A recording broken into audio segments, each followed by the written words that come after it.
representativa.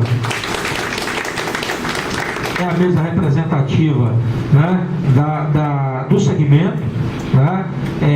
Obviamente, encaminhar, Isabela, ao presidente da Câmara, o vereador Pedro Godinho, a informação da necessidade de um vereador compor essa discussão, né? E acompanhamento da elaboração do edital. Vamos pedir que também se junte a esse processo, apesar de já ter sinalizado que não pode fazê-lo por conta de não caracterizar aí qual participação, o que impediria depois de alguma representação futura, mas também sinalizar ao Ministério Público o desejo de termos também alguém que participe nesse processo, numa reunião que vai ocorrer antes do dia 10, onde todo esse grupo tomará conhecimento dessa minuta, opinará e nós traremos para a discussão exaustiva aqui no dia 10, que esse é o nosso propósito. Mas em relação a essa questão, eu queria dizer o seguinte: no ano de 2008, nós iniciamos um trabalho aqui, que foi o trabalho de identificação das placas, e pedimos que no recadastramento todas as empresas apresentassem as coordenadas geográficas das suas placas, dos seus engenhos. Para que isso? Porque sabendo as coordenadas geográficas, nós podemos chegar aqui na nossa base cartográfica e fazer a identificação das placas, o que é público e o que é privado.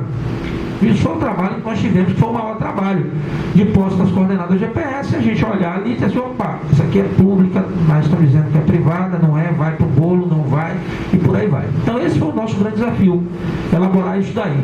Em relação ao edital, eu costumo dizer o seguinte: está aqui a presidente da nossa comissão de licitação, empregoeira também da casa, doutora Vera Barata, que vai conduzir aí o processo licitatório, né? E é um edital simples de ser feito. Eu não tenho a menor dúvida disso. É a gente dizer onde são os lotes, quantos são, que ninguém vai poder ganhar, né? Ninguém vai poder ganhar mais do que X lotes, conforme estabeleceu o Ministério Público, a menos que nós tenhamos uma outra reunião com o Ministério Público e se reajuste isso. Agora, lembrando que o Ministério Público colocou aqui o que a gente pode chamar aí de armadilha. Tem uma armadilha do Ministério Público aqui que é o seguinte: sabe aqueles filmes de cowboy, onde o cara coloca o cara com a forca no pescoço, em cima do cavalo, né? E se a mão do cara está amarrada numa corda, que se ele puxar a cordinha para tentar soltar o laço, ele dispara uma arma que atira no cavalo que corre, ele morre. Então foi o que foi feito aqui. Tem uma trava aqui que não dá para fazer nenhum outro tipo de pensamento, senão de ter êxito na licitação. O Ministério Público estabelece no TRAC o seguinte: que na hipótese da licitação não ser exitosa no ano de 2011, cidade limpa em Salvador não pode ter mais outdoor. Em área pública. Em área pública. Não tem mais outdoor em área pública. Então, essa e que é a maior quantidade, e aí eu fico até temendo que aqueles que têm área privada já fiquem torcendo que não aconteça, pelo que eu já quero adiantar, que também vamos atacar a área privada, no mesmo processo. Isso eu não tenho a menor dúvida. Vamos trabalhar para um processo que precisa de isonomia. Então eu não quero dar tranquilidade aqui, não. Como eu tenho minhas placas em área privada, tomara que a licitação não tenha êxito, porque pelo menos durante um ano, até que eles façam também o procedimento, aí, amigo, não tem a menor dúvida, a gente vai criar alguma situação para também a área privada não explorar. Eu já quero deixar clara essa informação aqui, porque não seria justo com aqueles que estão há anos explorando a área pública, né, sofrerem uma ação. Então, caso haja qualquer movimentação, quero deixar bem claro isso, no sentido de que a licitação não logre êxito por aqueles, não acredito que haveria, viva. Não tenho, conheço o empresariado que explora placas no segmento privado, mas eu quero dizer aqui claramente que não acredito que haveria, mas vai que aparece alguém e que, imaginando a possibilidade de ter êxito com uma outra mídia ou com a mídia no campo outdoor e painel privado, não, vamos torcer que não aconteça, porque aí vão ficar as minhas placas no campo privado. E aí, só para vocês terem uma ideia, né, de números, só para concluir aqui, ó, só para você ter ideia, eu estou falando de 779 placas em área pública contra 393 em área particular, e mais ainda licenças não instaladas 59, fazendo um total de 1.231. Então, o que é que acontece? Se essas 393 imaginarem, rapaz, se esse troço der errado, vai ser porreta, porque vai correr todo mundo para colar comigo, e como refazer uma licitação como essa leva mais de um ano, vai o preço eu ganho um ano aquilo que eu não ganhei minha vida toda. Pode pensar que não vai ter sucesso com isso. Já quero deixar informado aqui. Viva! Central de Eldó, a gente acha muito louvada essa iniciativa sua, doutor Cláudio, de levantar essa licitação, uma vez que nós não queremos que no futuro venha alguém do poder público e crie essa situação de cidade limpa. Então é ter uma garantia de um Eldó legal, mais legal aqui em Salvador. Deixando claro também que todas as empresas da Central de Eldó, ao longo desses 30 e poucos anos, elas sempre estiveram pagando e honrando com tudo que a iniciativa pública solicitou das empresas que estão hoje operando. Quanto a essa coisa que você colocou aí agora, esse item de se não acontecer, da impugnação de alguma empresa, vale a pena ressaltar que no próprio TAC nós também ficamos engessados, vamos dizer assim, de as empresas que estão operando de tomar qualquer atitude contra o bom andamento do edital e da licitação. Não foi isso? E aí eu aproveito aqui para fazer uma pergunta para o senhor.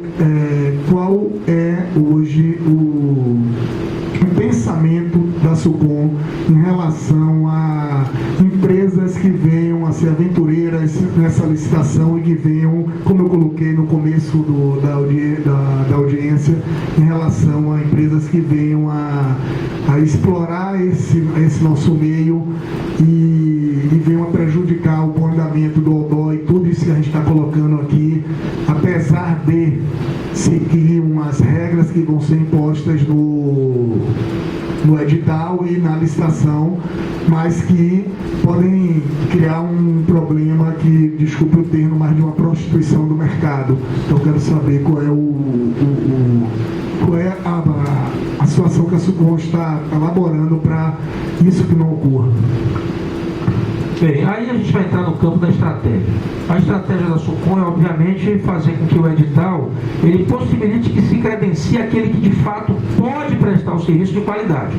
Essa é a primeira preocupação que nós temos. Então, tudo aquilo que for possível se exigir no campo de atestados de competência técnica, que assegure que o serviço vai ser prestado com qualidade e na quantidade do lote, é aquilo que a lei estabelece. Eu não posso, eu me lembro que certa feita eu fui elaborar uma licitação complexa de alguns milhões de reais, isso há muitos anos atrás, do governo do Estado, e nós tínhamos a assessoria de uma grande procuradora-geral do Estado, da Procuradoria-Geral do Estado, e a discussão era como exigir da empresa que ela assegure que já fez algo parecido na mesma quantidade. E ela saiu com um exemplo que nunca saiu da minha cabeça. Ela falou, olha, se isso fosse uma licitação para uma ponte, ou para fazer 20 pontes, você poderia exigir que a empresa tivesse construído 20 pontes, né? E se ela tivesse feito só Rio-Niterói? Então é complicado você chegar e estabelecer como é que você qualifica quem pode ou quem não pode. É claro que quando você fala de Eldó, qual a diferença se o lote tiver 150 placas? Eu dizer o seguinte, olha, ele tem que comprovar que já teve 150 placas. O cara vai dizer, eu tinha 130, não posso? Eu tinha 100, não é mesmo esforço para falar 150?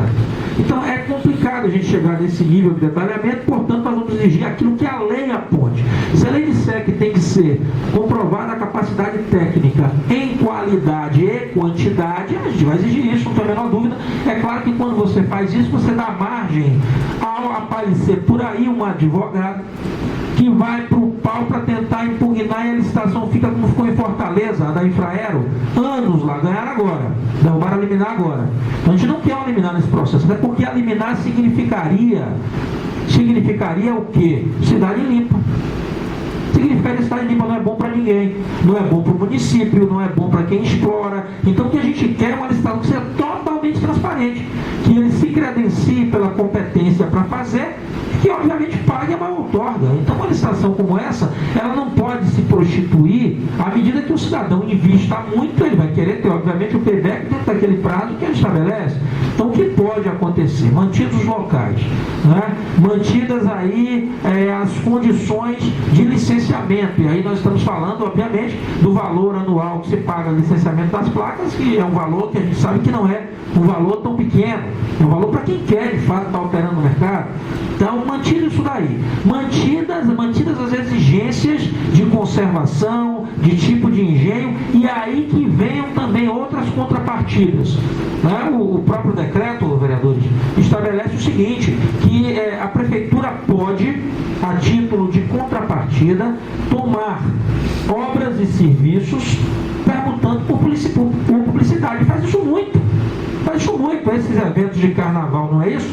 Eu tomo o recurso do cidadão, permutando pela colocação de engenhos, né, em área pública. É isso que acontece. Aí as empresas de produção, né, elas são contratadas por essas organizações aí, de mídia e tal, e fazem aí a colagem, depois retiram no período predefinido. Então, o que a gente quer, na verdade, é cercar o edital de controles, e aí, mais uma vez, eu reforço a iniciativa do Ney Bandeira como importante. A gente vai cumprir isso daí para que o edital a gente olhe assim, isso aqui realmente não tem risco da gente ter um problema mais sério. Porque, repito, o grande problema aqui é a tentação de que uma cidade limpa beneficia alguns. Uma cidade limpa beneficia alguns. Em São Paulo não beneficiou porque tirou tudo. Arranca tudo, aí tira painel, tira outdoor, tira até mais imobiliário urbano também saiu, né? Tira isso, tira aquilo, aí tudo bem, aí não tem nada, mas no lugar onde não tem somente painel e outdoor, aí o cara foge para onde? Foge para o Totem, foge para o mobiliário Semusa, foge para o JC, e não é isso que a gente quer. O que a gente quer é que todos os meios, até o jornal se beneficia. O cara não tem mais outdoor, vai fazer campanha aqui no meu jornal. Então a gente não quer privilegiar ninguém. O que a gente quer é que essa mídia que é importante, ela também esteja na cidade. O cara vai pro Basdó, não tem que botar no Basdó, pô. Se tirasse tudo, mas não vai tirar tudo. Então, daí a nossa responsabilidade ser bem maior na preparação desse edital. Então tem que ser um edital que passe liso. Tem que ser um edital que passe liso. E como é que vai passar liso? Se ele for o menos complicado possível.